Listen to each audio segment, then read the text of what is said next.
So, welcome back, Samuel and Samantha.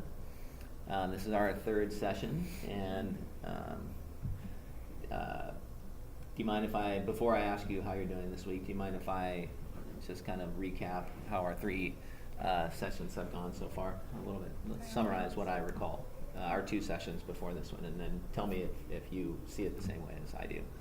So on the first session, you came in with your presenting issue, which was that Sam had an affair, and your trust had been broken, obviously.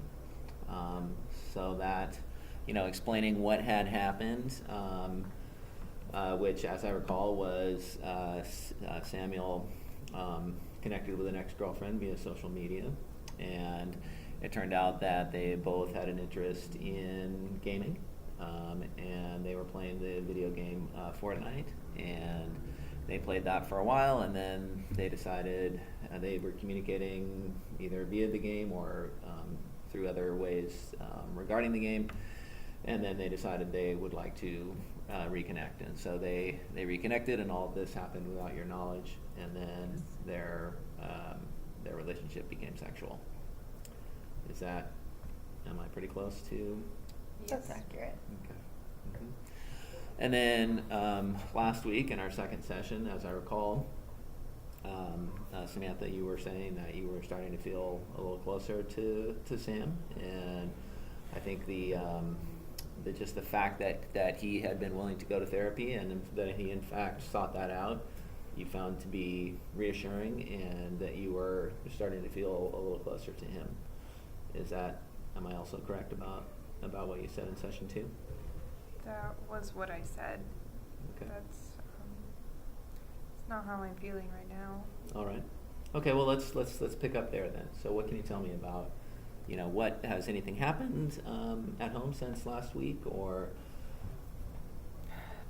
It's not that anything in particular has happened, but I've noticed that in this past week, every time he goes onto his phone or onto the computer or on the PS4 or anything like that, I start getting so nervous. I don't trust him. I want to look and I want to monitor everything that he's doing, and it causes me so much anxiety. I don't know it freaks me out. Okay. Mm-hmm. So what I'm hearing you say is that all these, the PS4, PlayStation 4, right? Yeah. His phone. What about laptop?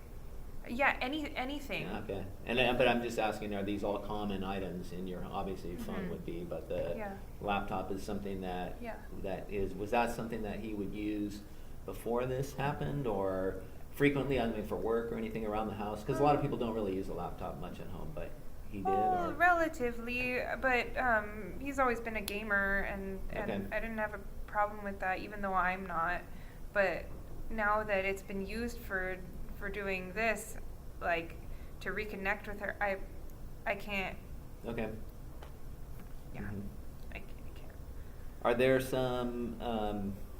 some things that he could do that would make you feel more? Well, sorry, I shouldn't go into that yet, Bob. What I'd like to hear more about is what happened after these feelings came out. The issue with the phone, the issue with the PlayStation, and you seeing these. Is it fair to say they're like triggers to you? Yes. Okay. Yeah. And so, was there a particular incident or discussion that occurred this week? Not really. I've been sort of. I feel like I can't talk. I can't talk to him right now. Okay. So I'm gonna try something. I'm gonna try repositioning the three of us. Okay. So, Samantha, if you could sit in my chair, I'm gonna sit here. And so what I'm trying to do here is illustrate that there's some distance between you right now. And That's accurate. okay. And I'd like to. What I'm trying to do is draw a distinction between what I saw last week when I felt closeness and what I'm seeing tonight or today is that there's some distance. Okay. So What do you think about this, Samuel? About what you heard Samantha say? I think that it's going to take a long time for her to rebuild that trust, and I think that it's kind of unrealistic to just quit using all electronics just because it triggers Samantha. I understand that it's hard. I just don't know what to do. I mean, I don't have to game. I love gaming, but I don't have to game. But I need to use my phone sometimes. I need to use my laptop. I don't expect you to not use electronics. I'm just saying.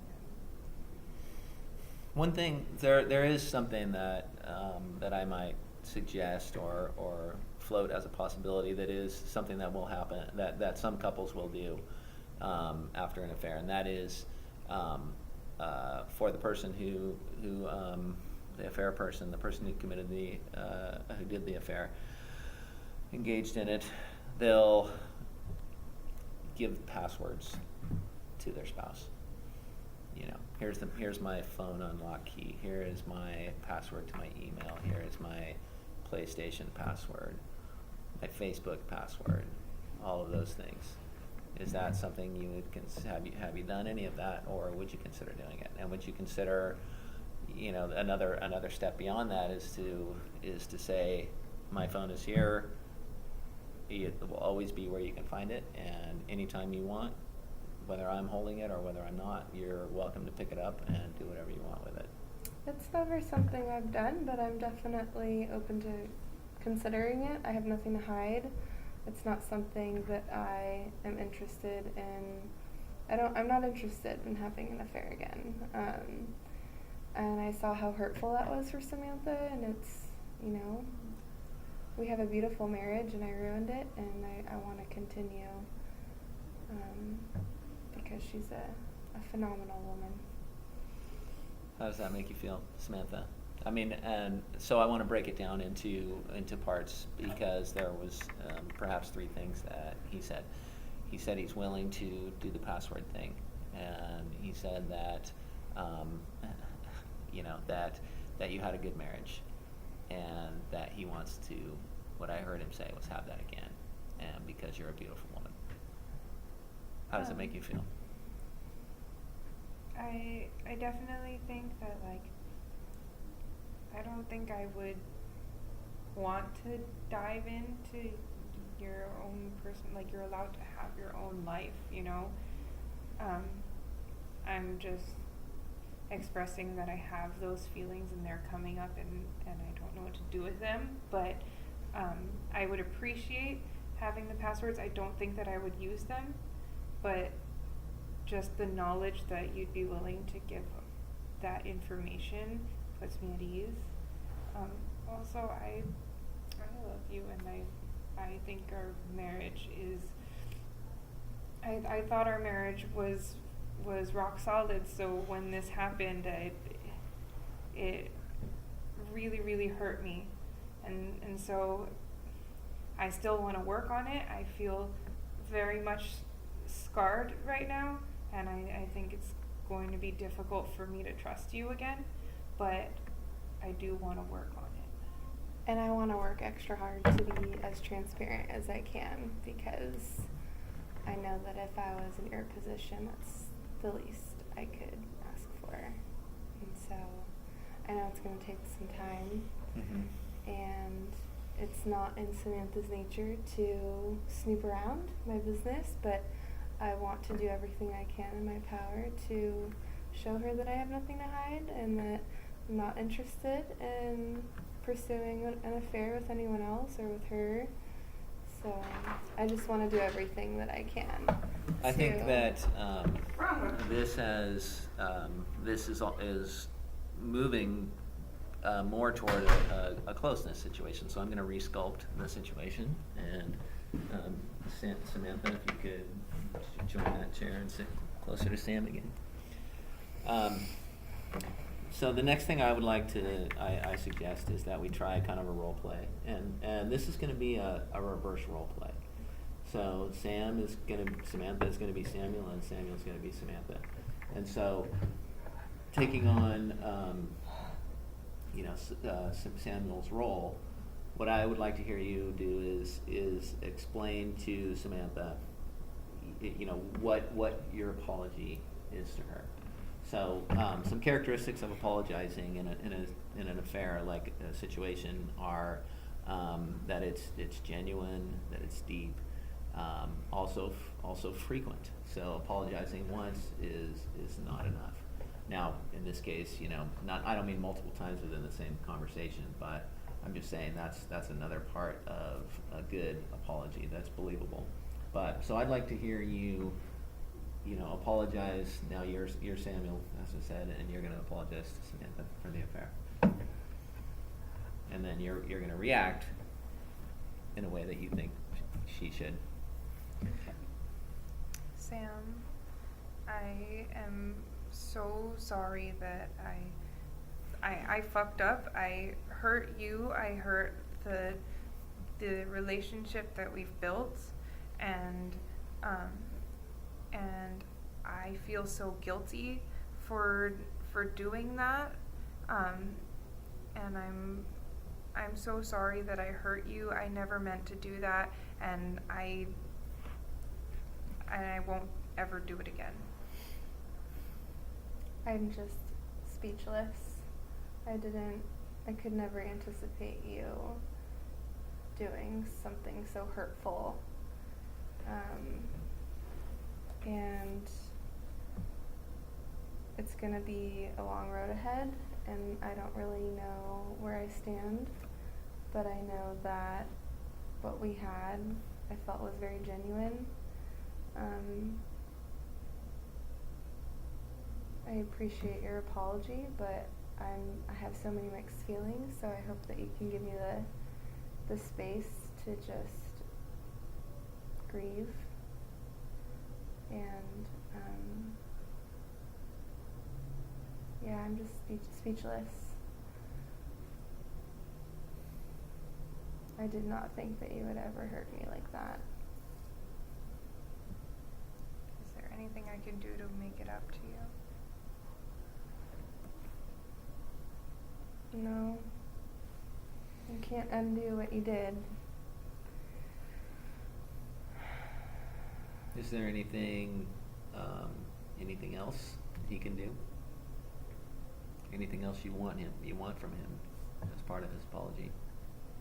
I think that just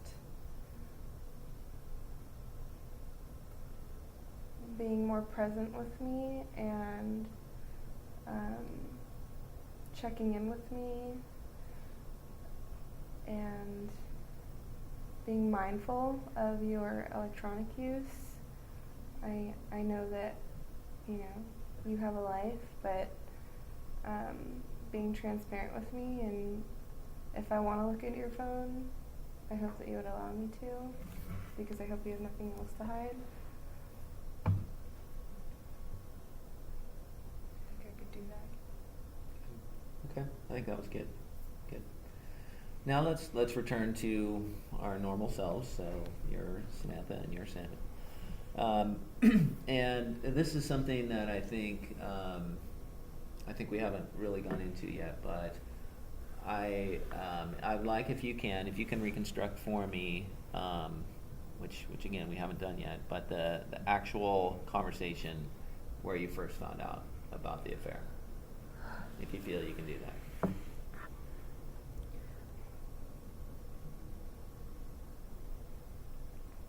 I hate what you did.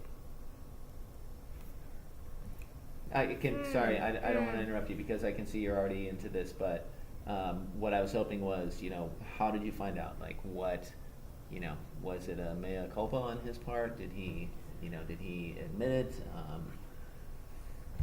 No, and that's the worst of it. So you found out without him knowing, or without his participation in you I finding found out? pictures.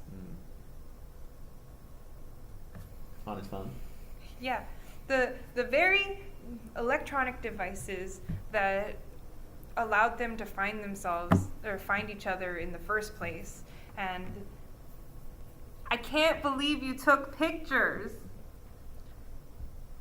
of both of them, not just Together? Yes, together. Okay. Mm-hmm. And so that it's so hard to talk about.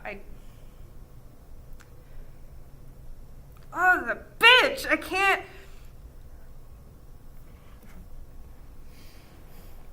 You should be mad at me. You should be mad at me, not at her. But I knew her. Maybe it's her decision who to be mad at, though. At this point, It's both of you. I mean, I'm pissed at both of you. At least you're here with me right now, trying to amend things. She didn't say anything to me, and I knew who she was. I knew she was your ex-girlfriend. We went to high school together. So yeah, I'm pissed at her too. okay. And what was your reaction? I mean, I couldn't. You didn't know what I to was, say. yeah. You I were was busted. I was yeah. busted. I wasn't. My intention was not to convince her that what she saw wasn't what she saw. So I owned it, and I felt very shameful, and I didn't do a lot of talking because I knew what I did was wrong, and felt incredible guilt just seeing. I mean, I don't know why I did that. Now that I see what's happening right now, and I don't know why I thought I could get away with it. I thought that what we had was special. And it was, and it is, and I fucked up, and I'm sorry, and I know that you might take that with a grain of salt, but I feel like it's going to be so hard to even be intimate with you because you've that's tainted. I can't. Every time we start to get intimate, I feel like I can see you with her, and I don't want that near me. I don't want that to be in any part of our relationship. And I know that you're sorry, and I know that you want to amend things, and it's gonna take me time to rid myself of those feelings. I know that nothing will ever be the same, and it's going to take a long time, a lot of healing, a lot of conversation, a lot of vulnerability, a lot of therapy. Maybe I need to seek individual therapy as well, but I want to make it work. Okay. And I know I can't do anything about what I did, but I do want to do the next right thing. I want to say, Samantha, that your feelings are absolutely your own. This is your experience, but I'll also add that what you're experiencing is